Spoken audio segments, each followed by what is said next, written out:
ആലുവ നിയോജകമണ്ഡലം കമ്മിറ്റിയുടെ ആഭിമുഖ്യത്തിൽ എറണാകുളം ജില്ലാ ഗുഡ്സ് ആൻഡ് പാസഞ്ചർ ഓട്ടോറിക്ഷ തൊഴിലാളി കോൺഗ്രസ് മെയ്ദിന റാലി സംഘടിപ്പിച്ചു. റാലിയുടെ ഫ്ളാഗ് ഓഫ് കർമ്മം INTUC സംസ്ഥാന എക്സിക്യൂട്ടീവ് അംഗം ആനന്ദ് ജോർജ് നിർവഹിച്ചു. തുടർന്ന് ആലുവ ഗാന്ധി സ്ക്വയറിൽ നടത്തിയ മെയ്ദിന സമ്മേളനം MLA അൻവർ സാദത്ത് ഉദ്ഘാടനം ചെയ്തു. എറണാകുളം ജില്ലാ ഗുഡ്സ് ആൻഡ് പാസഞ്ചർ ഓട്ടോറിക്ഷ തൊഴിലാളി കോൺഗ്രസ് ആലുവ നിയോജകമണ്ഡലം കമ്മിറ്റിയുടെ ആഭിമുഖ്യത്തിലാണ് മെയ്ദിന റാലി സംഘടിപ്പിച്ചത്.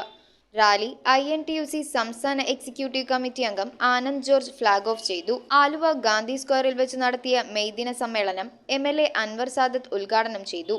ആലുവ നിയോജകമണ്ഡലം പ്രസിഡന്റ് പോളി ഫ്രാൻസിസിന്റെ അധ്യക്ഷതയിൽ UDF ആലുവ നിയോജകമണ്ഡലം chairman Latheef Puzhithara, Congress block president PA Mujeeb, INTUC Aluva മണ്ഡലം president Denchu Devasi, Babu Suresh, TV Ulahannan, Kabeer Edathala, Abubakar Thadathil, Riyas Ali, Glivin James, Benson Babu, Anil Puthuvassery, KA Khalid എന്നിവർ സംസാരിച്ചു. News bureau, Aluva. റിങ്ങുകൾ 1 ഗ്രാമിൽ തുടങ്ങുന്ന മാലകൾ, നെക്ലസുകൾ 9,000 രൂപ മുതൽ ഡയമണ്ട് നെക്ലസുകൾ 1 ലക്ഷം മുതൽ ആരംഭിക്കുന്ന വെഡിംഗ് സെറ്റുകൾ, കൂടാതെ നിങ്ങളുടെ പഴയ സ്വർണത്തിന് ഏറ്റവും ഉയർന്ന മൂല്യവും. Maharaja gold and diamonds,